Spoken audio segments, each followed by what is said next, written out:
ಕಟ್ಟಿದ್ದಾರೆ. ಈ ಮೊದಲನೇ ವರ್ಷದಲ್ಲಿ ನಾವು ನೆನೆಸ್ಕೊಳ್ಬೇಕು. ದಾಸೋಹದಲ್ಲಿ ಈ ಕ್ರಿಯೆಗೆ ಏನು ಮೂಲ ಅಂತಂದ್ರೆ, ಗುರುಗಳಾದವರು ಜೋಳಿಗೆ ಹಿಡಿತಾರೆ.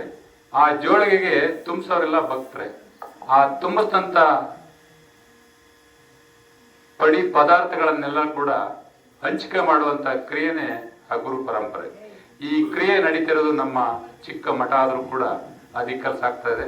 ಆ ಗುರುಮಲಪ್ಪನವರು ಕೂಡ ಈ ದಿನ ನಾವು ಒಂದು ಕ್ಷಣ ನೆನೆಸ್ಕೋಣ ಅಂತ ಮಾತಾಡ್ತಾ, ಅಂತ ಶರಣ ದಂಪತಿಗಳಲ್ಲಿ ಕೂಡ ಅವರಿಬ್ಬರು ಕೂಡ ಸಮಾಜ ಸೇವೆಗೆ ದಕ್ಷಿಣ, ಉತ್ತರ, ಪೂರ್ವ, ಪಶ್ಚಿಮ ಅಂತ ಹೇಳಿದೆ ನಾನು ನೋಡ್ತಾ ಇರ್ತೇನೆ. ಅವ್ರದ್ದೆಲ್ಲ ಗುಲ್ಬರ್ಗೆಯಲ್ಲಿ, ಧಾರವಾಡದಲ್ಲಿ, ಚಿತ್ರದುರ್ಗದಲ್ಲಿ ಎಲ್ಲಾ ಕಡೆ ಕೂಡ ಪ್ರಶಂಸೆ ಮಾಡ್ತಾರೆ.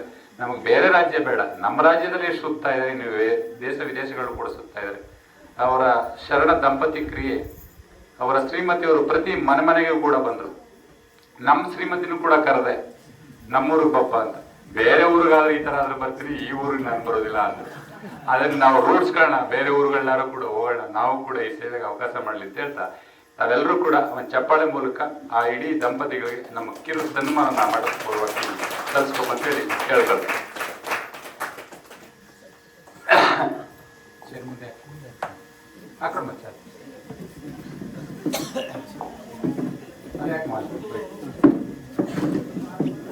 ಒಂದು ಇನ್ನೊಂದು ವಿಶೇಷತೆ,